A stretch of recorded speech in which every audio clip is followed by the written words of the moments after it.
A very good morning. You're watching Newsx and I'm Shivani Singh. Last year, US President Donald Trump floated ideas about redeveloping war-torn Gaza into a luxurious Riviera of the Middle East. Now, as part of his administration's post-ceasefire plan, he has established a board of peace to oversee Gaza's reconstruction and transitional governance. Now, Trump has named himself its chairman, with the charter suggesting a lifelong or indefinite term wherever he designates his successor. Now, the US has invited around 60 nations to join, including India, offering permanent membership, but in exchange for a $1 billion cash contribution towards reconstruction efforts. Otherwise, the membership defaults to renewable 3-year terms. Now, this setup is backed by a UN resolution endorsing Trump's 20-point Gaza plan, and it has drawn mixed reactions, including objections from Israel over the board's composition. Let's in fact look at what this board of peace exactly is, what it constitutes, how the countries are in fact being invited, how the membership actually looks like, and what's the charter of this board of peace. So let's look at the charter of Trump's board of peace for Gaza. And number one, the charter establishes an international board of peace for promoting stability. So that's the basic goal. It wants stability in the post-war torn Gaza. Number two, pragmatic judgment and departure from failed peace building approaches. So how this board actually helps is, we have been talking about peace plans which haven't come to fruition, and this is because of certain failures. Now this board will help bridge that gap. It will help make sure that a peace plan is implemented over here.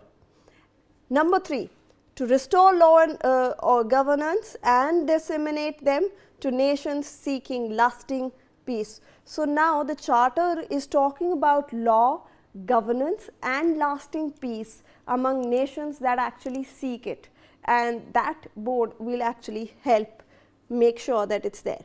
Now, membership is limited to states that have been invited by the chairman with consent to the charter. So now membership is limited. You will get an invitation, and only then will you be able to be part of this board. And the invitation will be sent out by the chairman, and the chairman is the US President Donald Trump. His terms unlimited. It's not described the number of years that he will serve. It's for life until he chooses his own successor.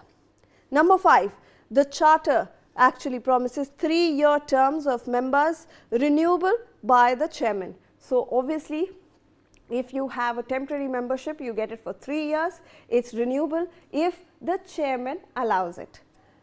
Now, the states contributing over $1 billion within the first year gain permanent membership. So this is another clause that's garnering a lot of attention and controversy, because you need to pay $1 billion towards reconstruction efforts, obviously, but you need to pay that amount of cash in order to become a permanent member, and it's written that it should be in the first year itself. Now, Trump actually serves as the inaugural chairman with exclusive authority to invite members. Like we have been mentioned, only the chairman will have the authority to invite members, and Trump is currently the inaugural chairman. Now, Trump has also exclusive power to create subsidiary entities and approve decisions. So apart from the board, the chairman or Trump has powers that can in fact be very exclusive to create more entities like this, or in fact to take other decisions. Now, the board is governed by member states with majority votes subject to chairman approval. So how will the board function? There will obviously be a vote. The majority vote will win, but it will also come under the approval of the chairman. So Trump in the end has to green light the board's decision. Now, the chairman holds the breaking vote in decisions made, the tie breaking mode. So, obviously, if the decision is ends in a draw, then the chairman's vote will act as the tiebreaker. Whatever he says will go.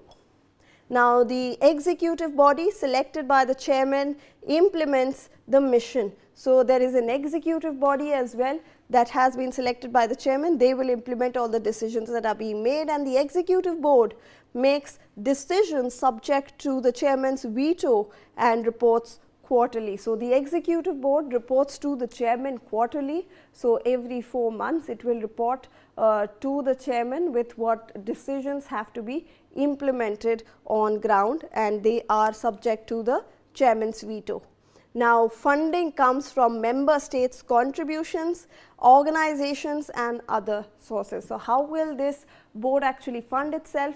From the contribution nations that are actually joining as members, from other organizations and also other sources.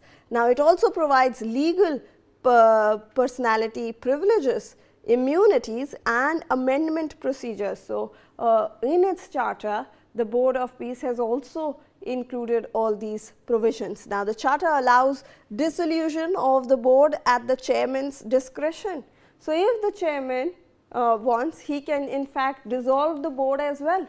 So, what Trump says goes in the end, and this is what the charter in fact has listed out, that the chairman actually has the sole discretion of dissolving these things.